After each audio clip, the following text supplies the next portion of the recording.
মাতালের কাণ্ড কারখানা।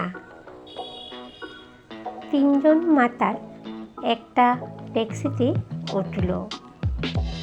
ওঠার পর ড্রাইভার বুঝতে পারল ওরা মাতাল।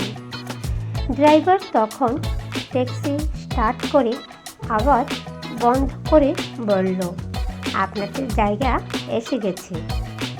মাতাল তিনটি তখন ট্যাক্সি থেকে নেমে গেল। প্রথম মাতালটা বলল, ধন্যবাদ। দ্বিতীয় মাতালটা 100 টাকা দিয়ে বলল, এটা বকশিশ।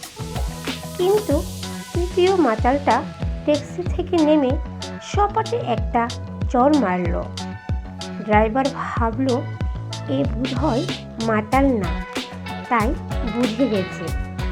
তাও জিজ্ঞাসা করল, স্যার মারলেন কেন? তৃতীয় মাতালটা তখন বলল, এত স্পিডে কেউ গাড়ি চালায়? অ্যাক্সিডেন্ট হলে কি হতো? সত্যি খুব মজার ছিল গল্পটা। তো বন্ধুরা, অসংখ্য ধন্যবাদ এই পর্যন্ত আমার পাশে থাকার জন্য। ভালো লাগলে লাইক ডান করে দেবেন।